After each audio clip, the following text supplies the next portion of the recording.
Muito boa noite, minha gente. Cá estamos nós, encerrando essa jornada que seria de 5, mas acabou sendo de 4, por motivo de força maior, mas não menos interessante.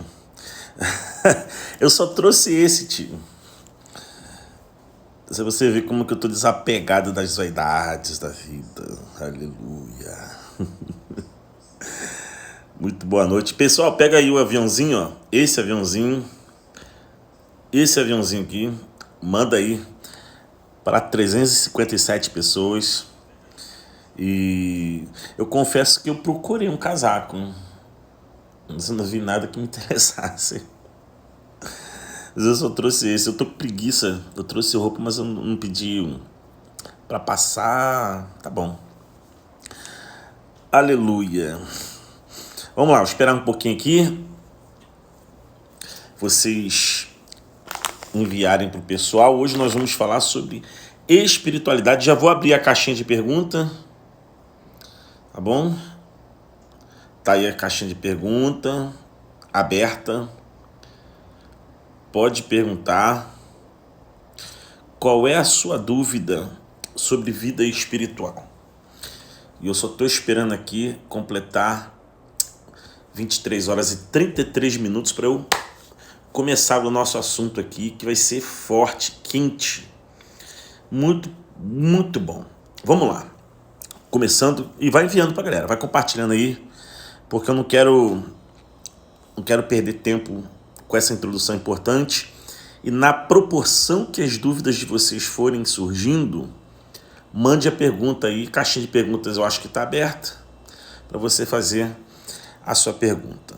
Antes de eu só introduzir o assunto aqui com uma visão teológica bem quente, quero convidar as mulheres do meu Brasil, os mulheres, no próximo dia 25, domingo, teremos o Outubro Rosa às 10 da manhã com Isabel de Jesus, e à noite Ana Paula, a Nanza e as pastoras da Igreja de Deus Tem Mais, fazendo um evento lindo, lindo, lindo, só para as mulheres, domingo à noite, só para as mulheres. A gente não tem culto domingo à noite. Maurição, a gente não tem culto domingo à noite, a gente só tem culto domingo de manhã. Mas esse domingo, em especial, o evento Outubro Rosa das Mulheres. Vamos lá. Muito bem. A primeira coisa que a gente precisa é definir, para nós entendermos nossa espiritualidade, quem somos nós? Quem somos nós? Antes de eu ser Leandro Reis da Silva, quem eu era? Ok? Quem você era antes de você ser conhecido pelo seu pai e sua mãe? Nós éramos uma essência espiritual em Deus. Quando o Senhor Deus formou o homem do barro, aquela forma, por isso deu forma ao barro, o texto sagrado de Gênesis diz que o Senhor Ruach soprou o seu espírito, o fôlego de vida, e aí o homem passou a ser alma vivente. Então nós temos 3 questões aqui diferentes. Número 1, o homem formado do pó do barro, da terra, uma massa sólida, que recebe um sopro do Espírito de Deus e se torna alma vivente, corpo, espírito e alma. Mas o que nós precisamos entender é que o espírito veio antes do corpo, porque já estava em Deus. Porque em Gênesis 1 ele disse assim, façamos o homem conforme nossa imagem, segundo a nossa imagem, conforme nossa semelhança. E depois ele forma, a partir do barro, do pó da terra, e depois ele sopra, e depois o homem se torna alma vivente. Então nós somos, eu creio, daquilo que a teologia ensina, nós somos criaturas tricotômicas. Possuímos corpo, ok? Alma e espírito. Mas essencialmente nós somos um espírito, porque estávamos em Deus antes de tudo isso, que reside num corpo e possui uma alma. A alma é o que nos dá condições de nos comunicarmos com homens. No nível horizontal, a nossa alma é a nossa conexão com outras criaturas. O espírito é a nossa conexão com Deus. E o corpo é essa casa velha que está por aqui e, como diz Tiago, vale apenas um fôlego, é uma brisa que passa. Embora a morte seja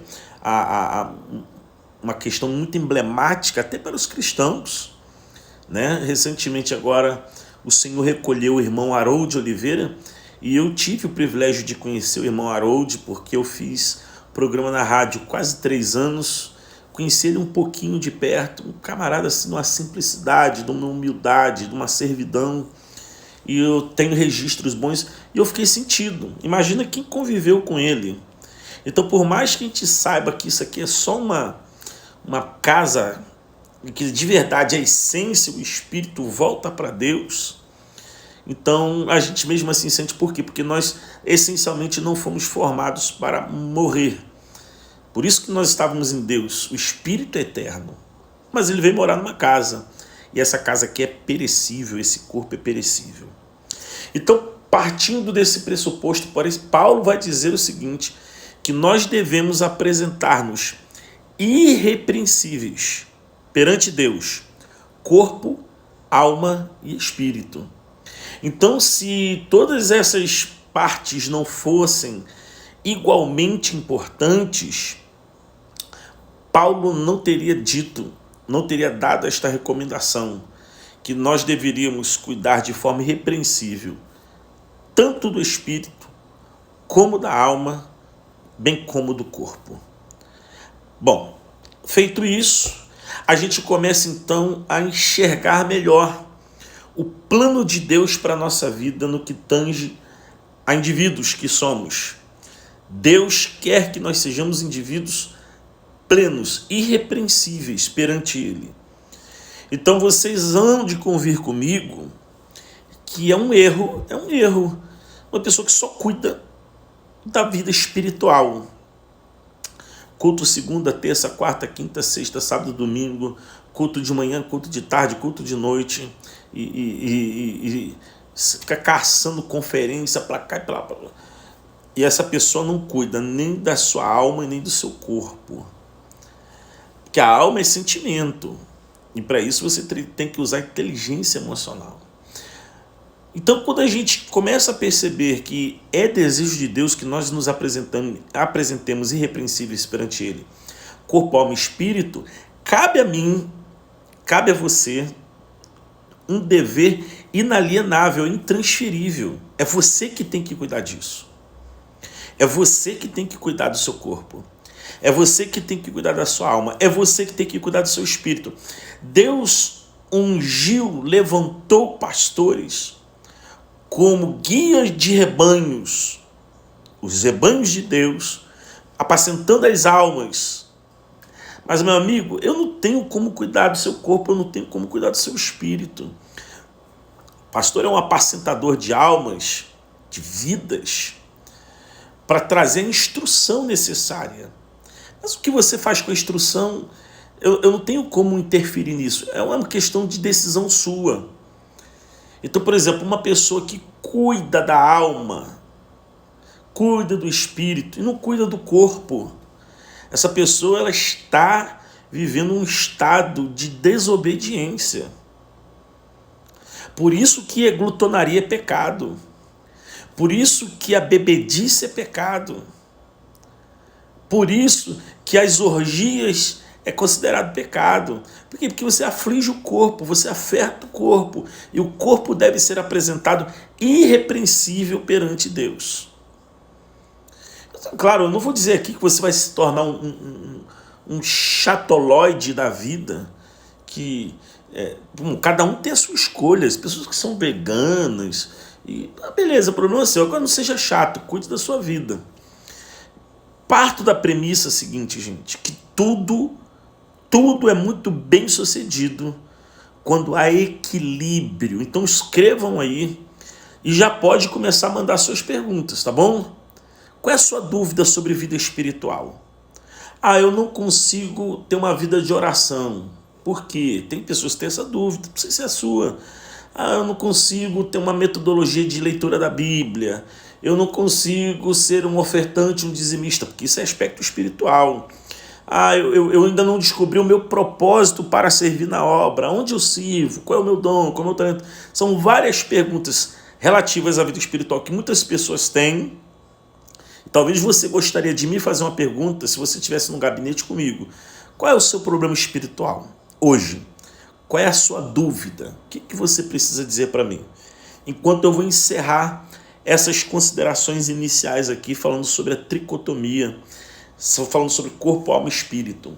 Então, quando uma pessoa ela é exageradamente descuidada, desmazelada, com cuidado do corpo, ela está em um estado de desobediência.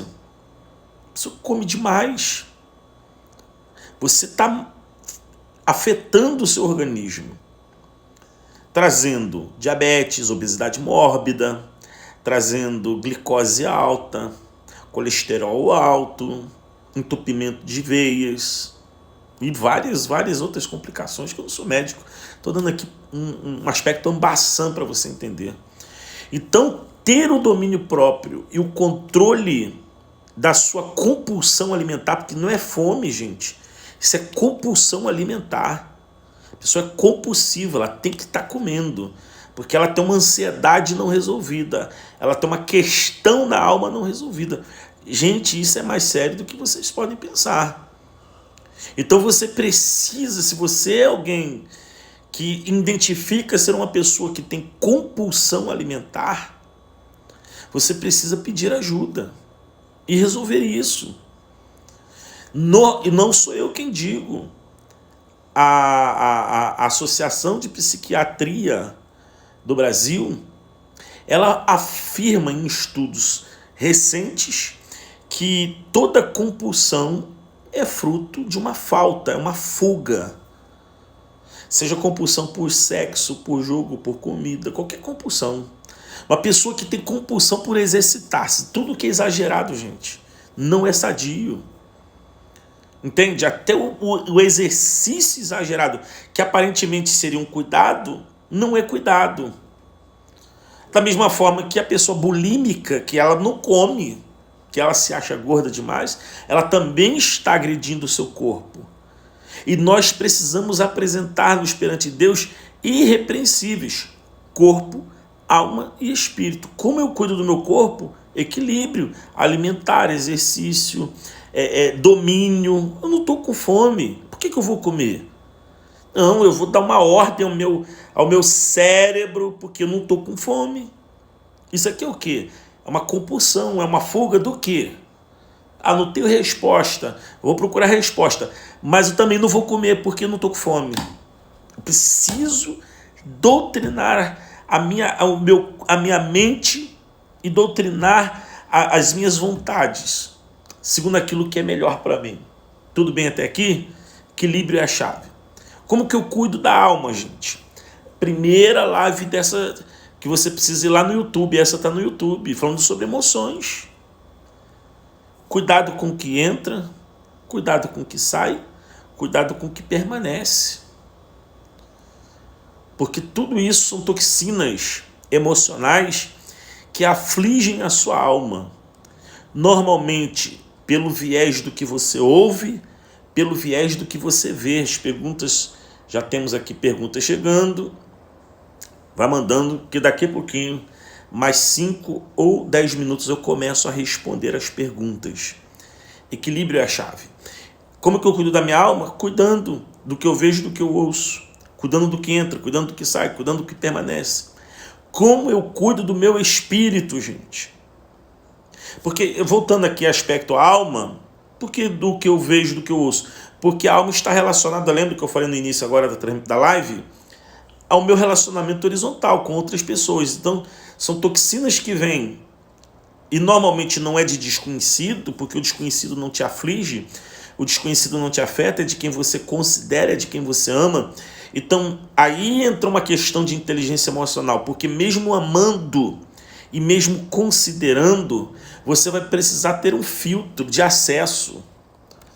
Porque uma coisa é amor, você amar uma pessoa, mas se essa pessoa não respeita a sua saúde emocional, você precisa colocar um limite nisso. E Murdoch já falava há muitos anos atrás, não reclame daquilo que você tolera. Se você tolera um afeto, se você tolera um desrespeito, se você tolera uma agressão, isso tende a crescer. E foi você quem tolerou. Você que cultivou isso. Entende? E como é que eu cuido do meu espírito? Aí é aqui, ó, no vertical, é com Deus. É com Deus. Cuido do meu espírito com as práticas espirituais. Oração. Mas aqui tem um problema. Quer ver que... Eu vou fazer um desafio aqui, ó. Quem aqui tem alguma dúvida sobre oração eficaz? Manda para mim a pergunta assim. Eu queria saber sobre oração eficaz, para eu ver se vale a pena eu entrar nesse assunto. Tá bom? Quer ver outra coisa? Pessoas que acham que é difícil ler a Bíblia. Quem aqui acha que é difícil ler a Bíblia? Se você acha difícil ler a Bíblia, clica aqui na caixinha de pergunta e diz para mim. Eu vou entrar nesse assunto se vocês quiserem. E outra coisa, para algumas pessoas o congregar é complicado. Para algumas pessoas o servir é complicado. E eu estou falando de coisas, gente, que fazem com que o seu aspecto, a sua vida espiritual seja enriquecida. Com que a sua vida espiritual seja fortalecida. Oração, leitura da palavra, comunhão, congregar, servir. Só que tem gente que tem dificuldade para essas coisas. Mas aí entra um problema. Elas têm dificuldade e ficam lá no canto dela com as suas dificuldades e não pedem ajuda, não estendem a mão para sair desse estado de paralisia, de letargia espiritual. E o que acontece? A vida espiritual, gente, se você não exercita ela, ela atrofia. Escreve isso aí, ó. Isso aqui é importante escrever. Se você não exercita a vida espiritual, ela atrofia. É uma musculatura. É igual músculo. Se você não continua em constante exercício, o que acontece com o seu músculo físico? Ele atrofia. A mesma coisa é o seu exercício espiritual. Quanto mais você fica sem orar, menos você sabe orar. Quanto mais você fica sem meditar na palavra, mais a palavra vai ser para você um bloqueio, uma dificuldade. Quanto mais você fica sem congregar, mais difícil se torna voltar a congregar. Se você fica 2 domingos sem ir na igreja, o terceiro é um parto para você se arrumar e ir para a igreja. Por quê? Porque você não exercitou a sua musculatura espiritual. E a nossa convicção de toda a saúde do nosso corpo e da nossa alma começa na saúde espiritual. Então eu fortaleço o meu espírito, trago salvação para a minha alma, trago saúde para o meu corpo. Olha que coisa bacana que Deus fez com a gente. Então, o maior presente que Deus nos deu é o seu Espírito, professor por excelência. E Paulo diz que ele nos fará lembrar e nos ensinará todas as coisas. Entenda uma coisa, gente, o Espírito Santo não é uma pomba. O Espírito Santo não é uma chama de fogo. O Espírito Santo é uma pessoa divina, é Deus dentro de você. Emmanuel, Deus dentro de nós. Esse é o Espírito Santo que age. Agora, poxa, você não ouve a voz do Espírito. Você prefere ouvir conselho de ímpios. Então a gente precisa se fortalecer cada vez mais espiritualmente. Então se eu fico sem orar, eu vou me enfraquecendo. Eu não consigo mais fazer uma oração. Entende? Então nós precisamos cuidar da nossa conexão divina, com muita prioridade, gente. A sua conexão divina, ela precisa estar acima de qualquer outra conexão. Entende? Mas eu não estou descartando as demais coisas. Mas o que eu estou te dizendo é que as demais coisas, sem a conexão divina, não têm eficiência, não têm eficácia, não têm constância, não têm substância. Por isso que a Bíblia vai dizer que o homem natural, ele é firme e constante e sempre abundante na obra do Senhor. Então a gente precisa tomar uma decisão.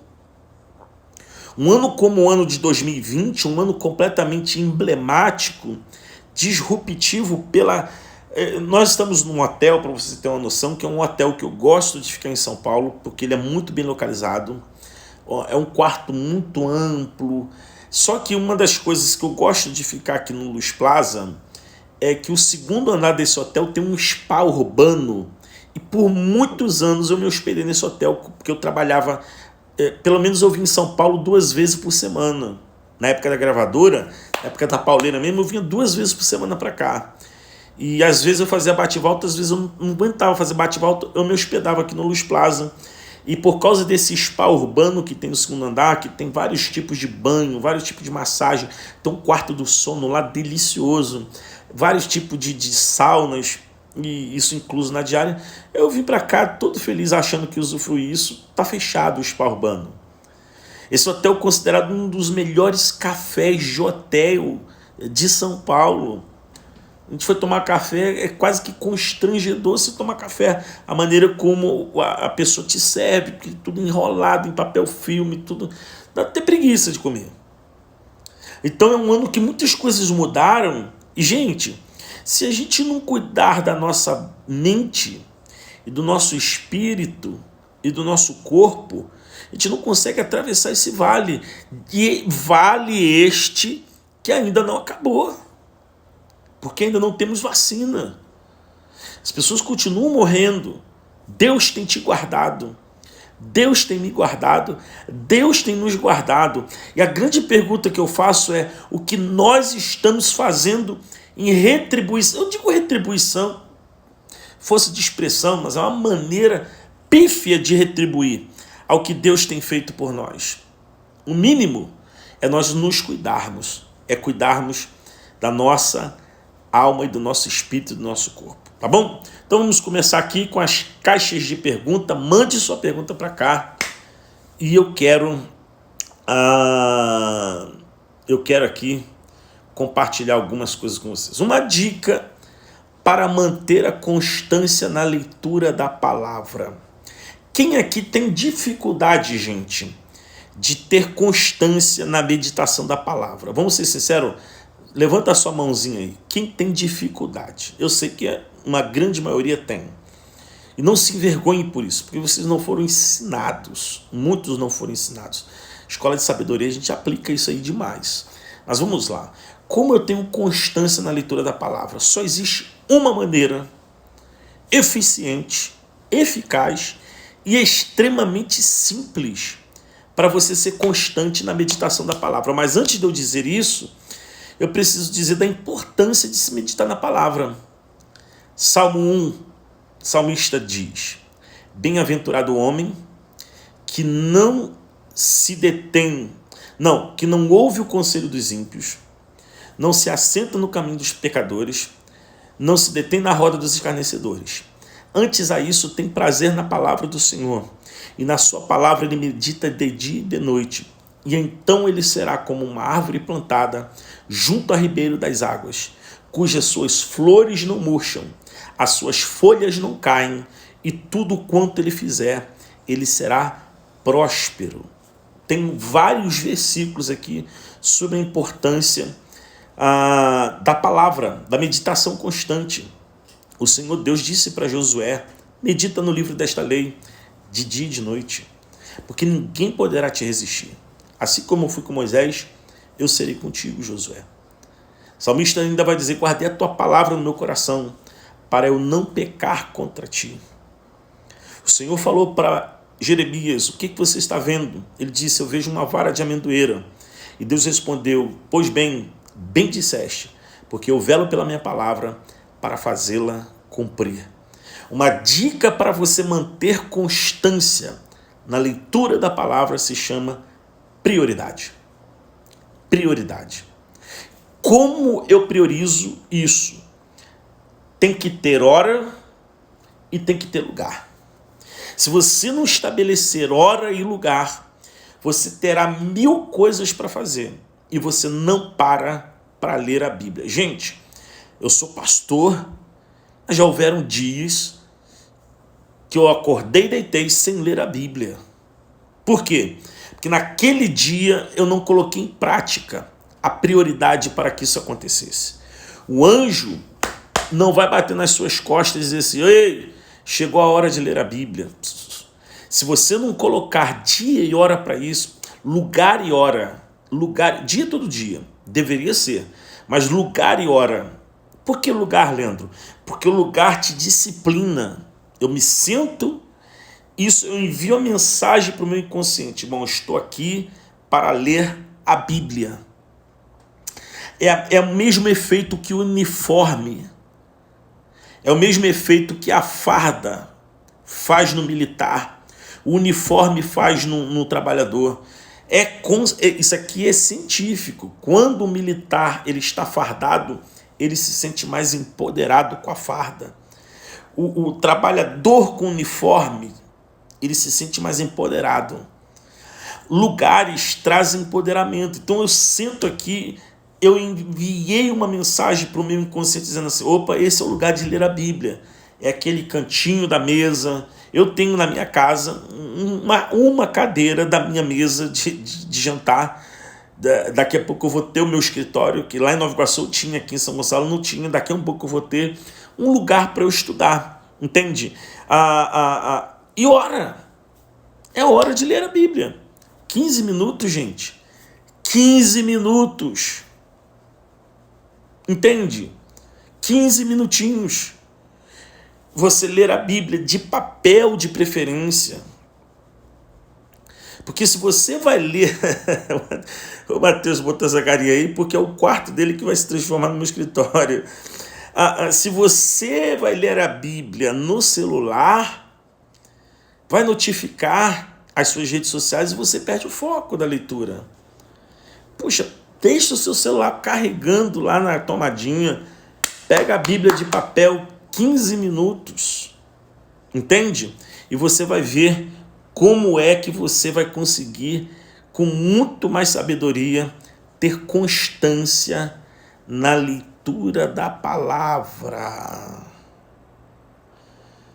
Vamos lá.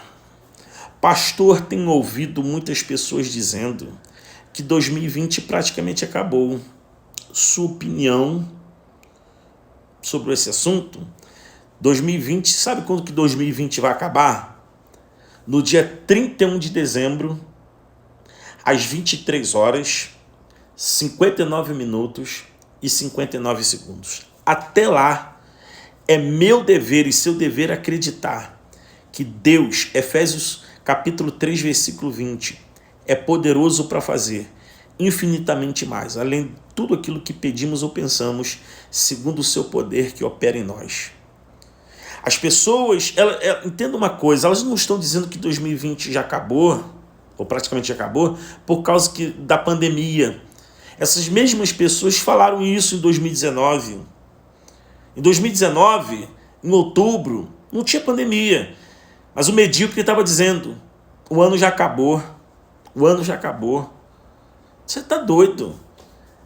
Hoje é dia 23, não é isso? De outubro.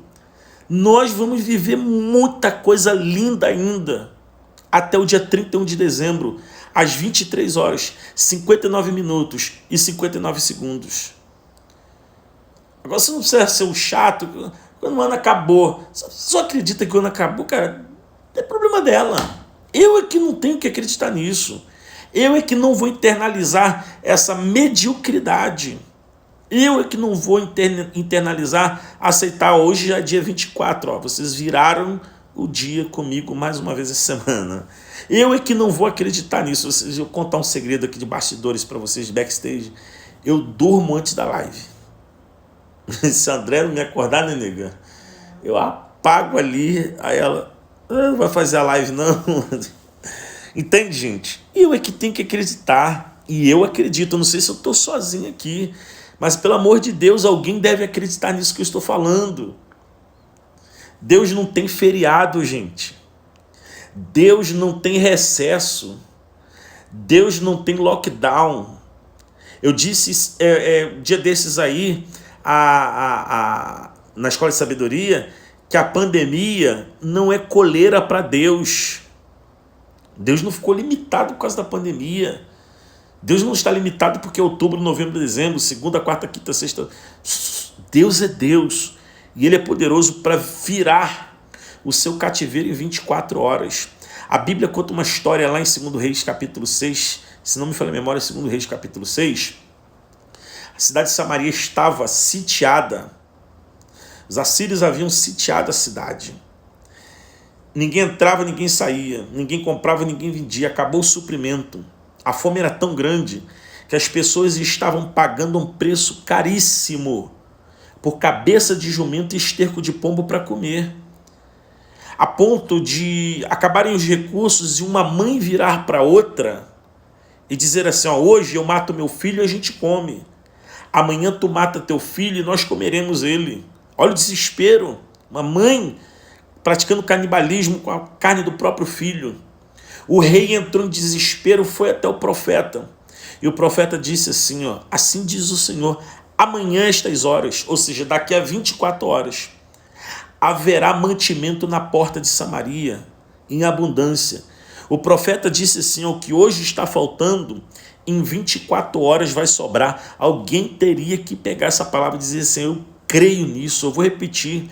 O que hoje está faltando, amanhã vai ter em sobra na porta da sua casa, na porta da cidade. Aí a Bíblia diz que o capitão, cujo braço do rei se apoiava, não creu na palavra. Ele disse, como que isso vai ser? Impossível. Aí o profeta virou para o capitão e falou assim, você vai ver, mas você não vai comer por causa da sua incredulidade. E assim aconteceu. 24 horas depois, provisão abundante na porta da cidade. E o capitão incrédulo foi pisoteado pelas pessoas. Então, gente, creia, o ano de 2020 não acabou. Deus ainda é poderoso para nos surpreender. Tá bom? Vamos lá. Muitas vezes, pode mandar as perguntas, gente.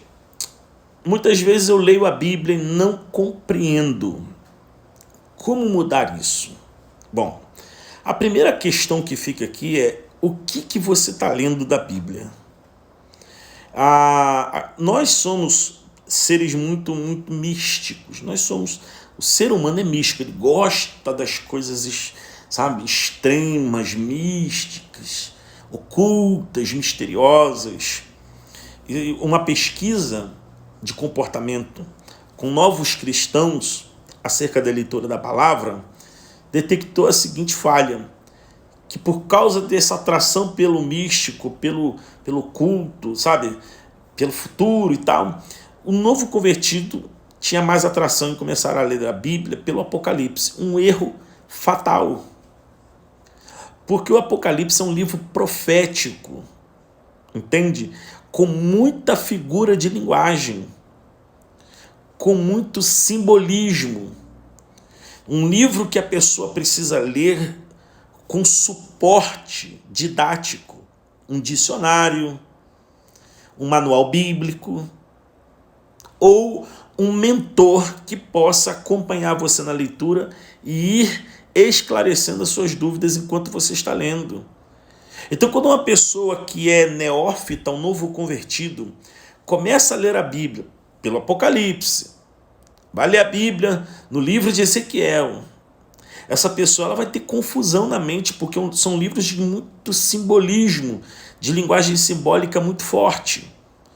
Então muitas pessoas acabam não compreendendo a leitura bíblica e desanimam da leitura bíblica porque elas começam da forma errada. Leandro, que você me aconselha então? Eu aconselho o novo convertido a começar a ler a Bíblia pelos evangelhos, lendo o primeiro evangelho de João. Aí depois você vai ler o evangelho de Mateus. Depois você vai ler o evangelho de Lucas. Depois você vai ler o evangelho de Marcos. Então, quando você ler os 4 evangelhos, João, nessa sequência, melhor ainda, João, Mateus, Lucas e Marcos, terminou, agora você vai ler Atos dos Apóstolos. Terminou de ler Atos dos Apóstolos, agora você pode ler a primeira e a segunda carta aos Coríntios. Entende? Então, nessa sequência aqui que a pastora colocou, começa assim, João, Mateus, Lucas e Marcos. Depois, Atos dos Apóstolos. Depois, primeira e segunda carta aos Coríntios. Mas eu queria ler no Velho Testamento também. Vai ler Salmos. Vai ler Provérbios. Vai ler Eclesiastes. Entende? Então aí o que acontece? Quando você faz essa programática, você começa a se ambientalizar, melhor dizendo, a se ambientar com o universo da literatura bíblica. Neemias, um livro histórico muito bom para se ler. Esther, Esdras. A única questão de todos, Neemias ainda é melhor do que os Esther e Esdras que eu citei, porque Neemias ele é um livro muito prático, aliás, extremamente atual. Boa dica também, Mateus. Entende? Então começa lendo por esses livros e você vai ter então ambiência com a leitura, ok? Vai facilitar muito você começar dessa forma aí. Depois me dá o feedback dessa dica aqui, tá bom? Vamos lá. Eu queria saber sobre oração eficaz. Ok. A primeira coisa que eu queria era desmistificar os dogmas acerca de oração. Se ouve muito falar de boca no pó, joelho no chão, não é assim? Às 3 da manhã, oração da madrugada, oração do monte, oração da vigília, como sendo situações que tornam a oração mais poderosa. Isso não é verdade. Isso não é verdade. A oração poderosa, ela não está atrelada à sua postura corporal, se você está de joelho, se você está de pé, se você está sentado, se você está deitado, não tem. Tem dias, gente, dependendo do meu nível de entrega, eu deito no chão, deito mesmo, de barriga para baixo, de barriga para cima, porque eu ali estou me preparando para fazer um tempo de oração mais longo. Mas isso é raro, eu não tenho essa disponibilidade toda. Via de regra, sabe onde eu oro? Dirigindo, é no trânsito, às vezes é quando eu estou fazendo cardio, seja na esteira, no trânsito, na bicicleta, às vezes é no banho. Agora mesmo, eu tomei um banho agora aí de uns 30 minutos, estava ali meditando em oração, grato a Deus por tudo que Ele tem feito. Oração eficaz, ela não tem hora de madrugada, não. Ela não tem posição fisiológica de joelho, de pé, também não. Qual é a oração eficaz? É a oração que você faz em linha com a palavra de Deus. E aqui é um casamento, é queijo e goiabada. É churros com açúcar, canela e doce de leite. É perfeito. Por isso que a leitura da palavra é importante. Por quê? Porque na medida em que você lê, medita na palavra, faz essa experiência, nasce o desejo de orar. Por quê? Porque quando você lê a palavra, você começa a ficar confrontado.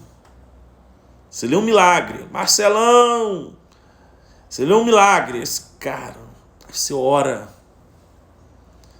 Você vê um confronto ali sobre algumas coisas da sua carne. Aí você sente a necessidade de orar.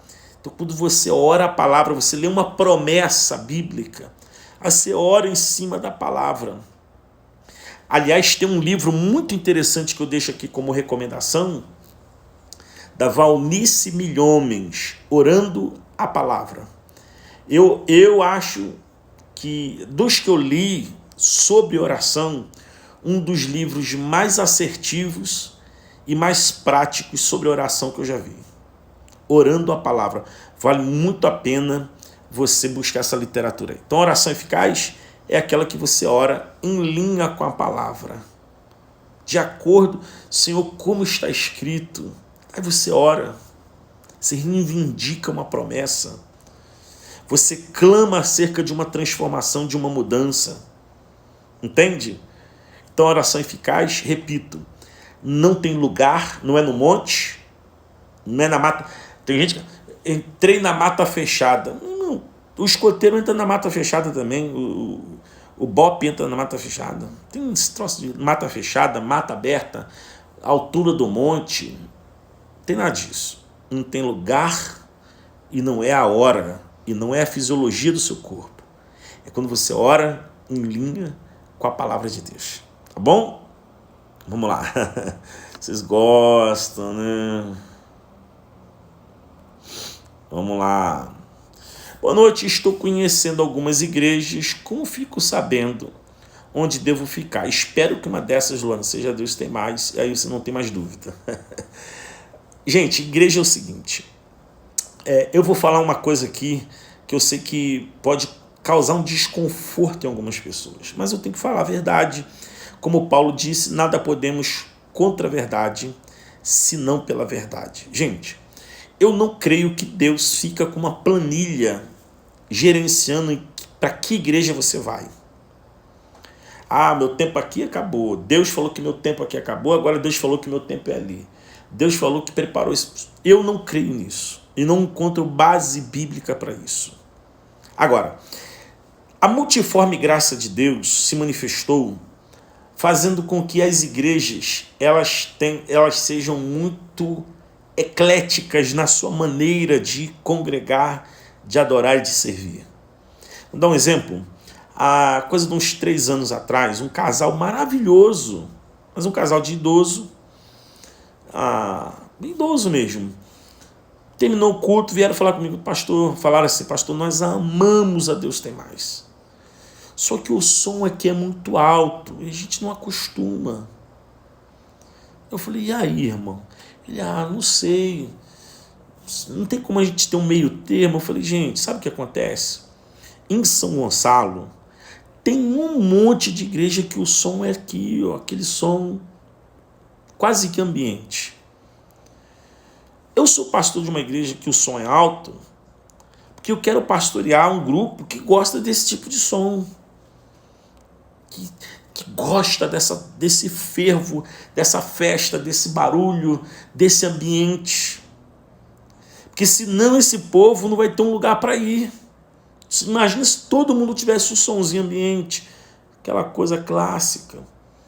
Então, aqui, a igreja, o pastor é tatuado, o povo é tatuado, a igreja é preta, tem luz, tem não sei o quê. E para esse povo que quer ficar num lugar assim, tem esse lugar.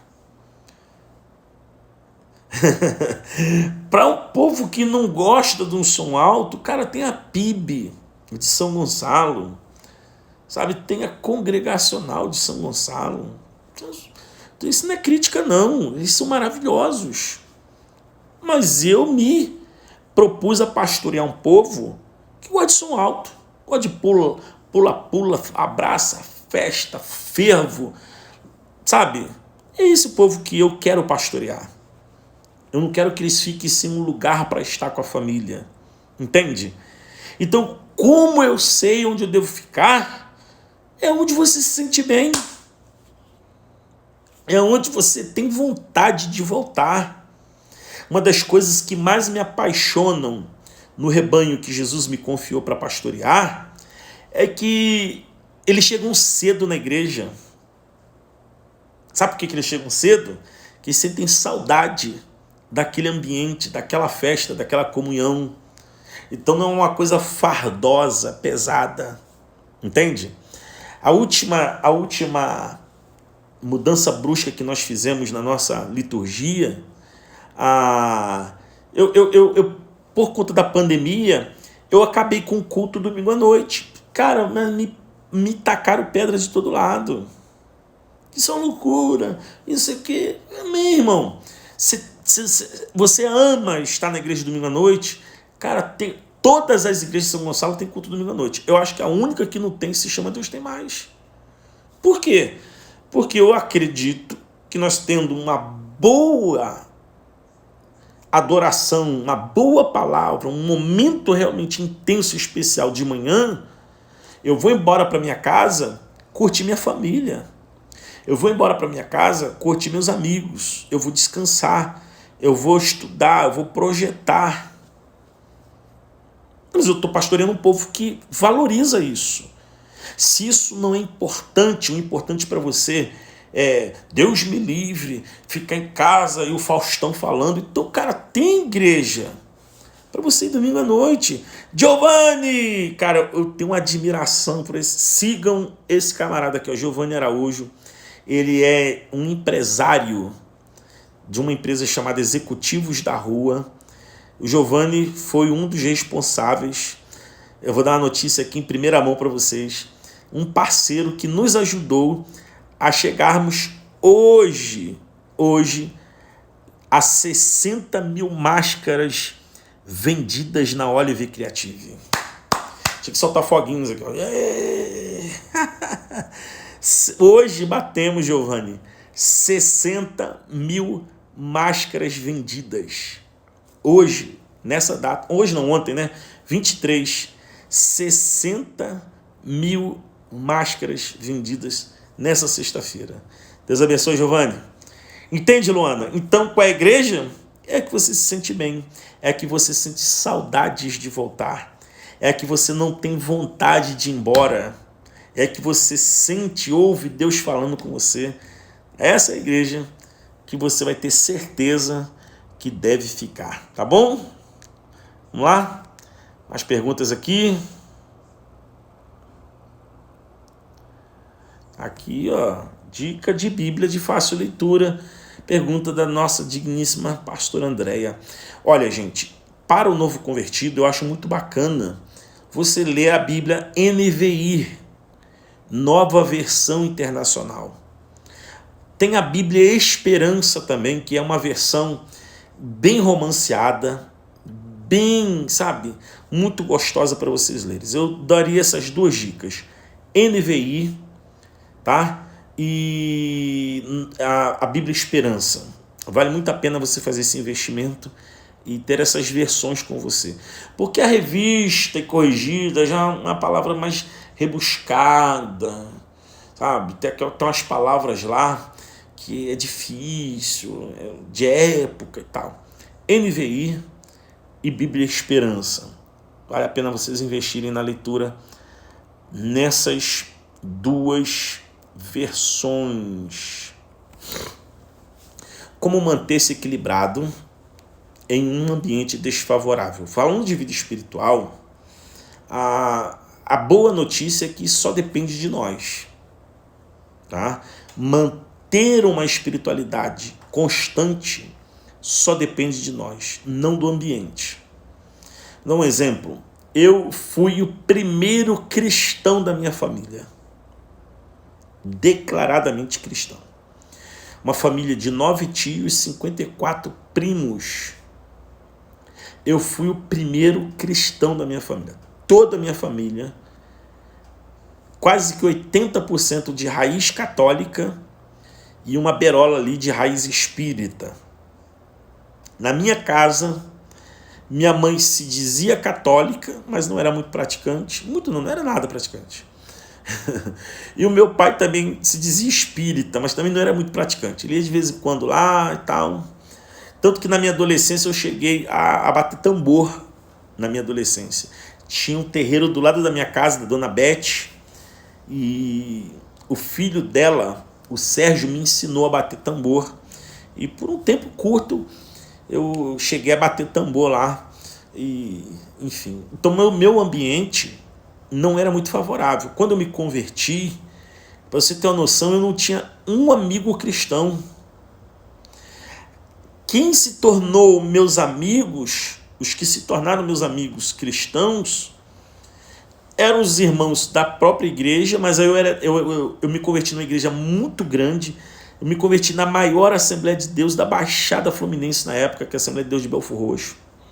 Você tem uma noção, nosso grupo de jovens tinha para mais de 400 jovens, fora os adolescentes. Não. O nosso grupo de adolescentes tinha mais de 400 adolescentes, fora o grupo de jovens, que no contrário, eu era adolescente nessa época. E então tinham poucos amigos ali de um círculo mais fechado, que era da igreja mesmo. E a Andréia, o primo dela, o Cláudio, o irmão dela, André, eram os meus amigos cristãos, porque na minha família eu não tinha. E dos meus amigos de rua também ninguém. Mas eu aprendi a construir ambientes favoráveis para eu estar. E eles não eram na minha casa. Então, na minha casa eu tinha que estar ali naquela constante vigilância, sem ser chato, tanto que as minhas 3 irmãs se batizaram, todas elas se batizaram, não ficaram firmes, mas aí é escolha. Mas todas elas se batizaram. E hoje eu tenho uma família com muita gente que hoje já professa a fé cristã lá em Teresópolis. Eu tenho uma parentela muito boa hoje que já frequenta a igreja evangélica, tá bom? Então, como manter-se equilibrado? É você construir o seu contexto, a sua atmosfera, o seu ciclo de amizades cristão que te favoreçam. E se o seu problema é dentro de casa, é você se manter em constante vigilância e oração, porque está escrito lá em Atos capítulo 16, versículo 31. Crede no Senhor Jesus e será salvo tu e toda a tua casa. Última pergunta. Como diferenciar a voz de Deus das vozes da mente? Bom, primeiro, a voz de Deus traz paz. Charada, aqui já está matada. A voz de Deus traz paz. As direções que Deus dá trazem paz, por mais difíceis que sejam. Por exemplo, quando Deus me deu a direção para eu sair da Gráfica Pacheco, era uma loucura, porque eu tinha um excelente ganho na gráfica, mas eu senti paz. Quando Deus me direcionou a sair da gravadora Toque no Altar, gravadora em alta, dia 1º de agosto de 2006, a gente tinha uma alta violenta, eu senti paz. Mesmo com um salário na época de 20 mil reais, que eu estabeleci o teto, porque tinha mês que era para eu ganhar o dobro disso, por causa da minha comissão. Eu botei um teto de 20 mil, eu era diretor, botei um teto de 20 mil. Senti uma paz tremenda. Quando Deus mandou eu sair de Nova Iguaçu e para São Gonçalo, uma mudança brusca de vida, brusca em todos os sentidos, inclusive na qualidade, eu senti paz, apesar de toda a renúncia.